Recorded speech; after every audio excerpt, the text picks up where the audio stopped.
Terima kasih pemirsa, Anda masih bersama kami dalam Berita Papua. Untuk Anda yang baru bergabung, kami akan menyajikan kembali 3 berita utama hari ini.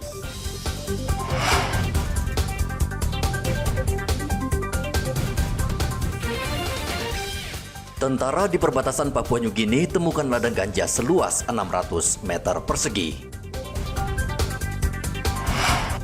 Kurang dari 24 jam, polisi berhasil meringkus 3 perampas ponsel warga saat berwisata di Pantai Holtekam, Hamadi. 2 pekan cuaca buruk, nelayan di Merauke takut melaut.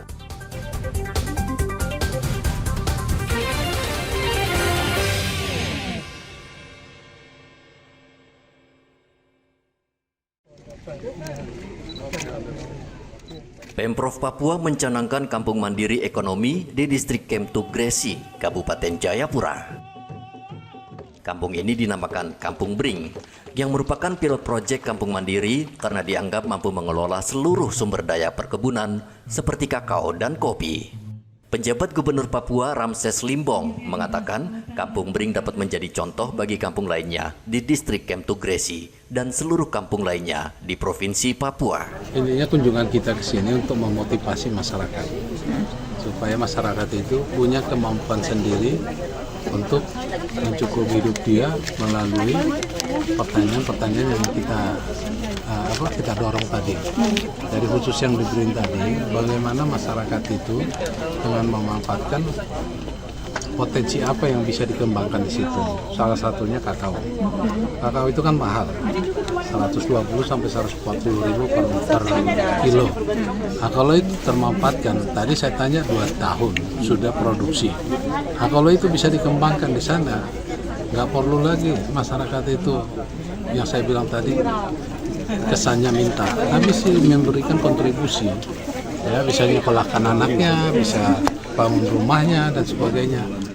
Kampung Bring memiliki potensi hasil bumi kakao yang sangat bagus. Saat ini harga jual kakao sangat baik di pasaran, berkisar Rp120.000 hingga Rp140.000 per kilogram. Penjabat Gubernur Papua bersama Bupati juga memanen padi di Kampung Sumbe. Namun usai memanen padi, penjabat Gubernur Papua Ramses Limbong dan penjabat Bupati Jayapura Samuel Riwa tidak membuka dialog dengan petani. Padahal para petani ingin menyampaikan keluhan dan aspirasi karena petani sudah lama menunggu kehadiran kedua penjabat tersebut. Salah satu masalah yang dihadapi petani adalah kesulitan mendapatkan pupuk dan irigasi yang mengalirkan lumpur bukan air, sehingga banyak petani gagal panen. Kami di Kampung Sumbe, Karya Bumi dan Kampung Suentap, kami di lahan-lahan kami itu terjadi kekeringan dikarenakan karena ada sedimen. Untuknya itu kami minta kepada dinas terkait yang akan mengerjakan pengorokan di sekitar jalur irigasi itu harus dikerjakan dalam tahun ini untuk bisa menjawab keluhan masyarakat yang ada di Karya Bumi, Besum, Sumbe dan Kampung Suentap. Karena di sini ada pun irigasi yang akan mengairi itu ada 35 hektar yang diairi oleh irigasi ini. Saat ini, sekitar 35 hektar lahan pertanian di Kampung Sumbe gagal panen. Menurut petani, penyebabnya tidak ada koordinasi antara Dinas Pekerjaan Umum dan Dinas Pertanian Kabupaten Jayapura, sehingga petani menjadi korban. Saat hal itu ditanyakan oleh wartawan pada penjabat gubernur, Ramses Limbong mengatakan sudah mendapat laporan terkait masalah irigasi yang dihadapi petani.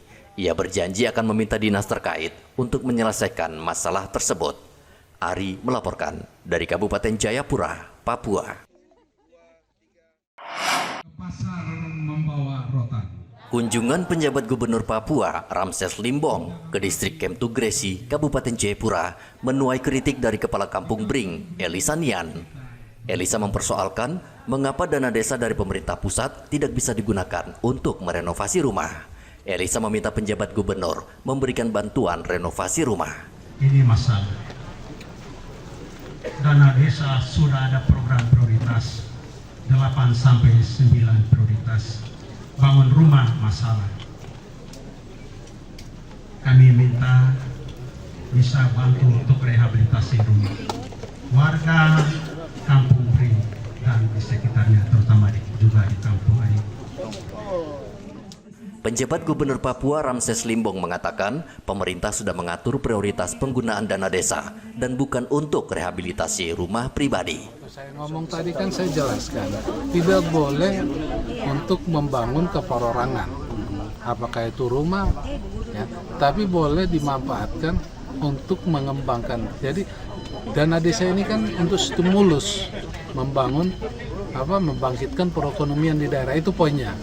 Jadi bukan misalnya ada yang rumahnya terus diperbaiki, bukan itu malah salah. Tapi misalnya bangun jalan tadi atau bangun air boleh, saluran air boleh dimanfaatkan secara swadaya melalui dana desa. Jadi itu tujuannya. Jadi bukan dia, karena mereka nanti salah penggunaan, mereka yang kena hukum. Nah, makanya kita provinsi mengarahkan, menggait mereka, kira-kira gitu ya.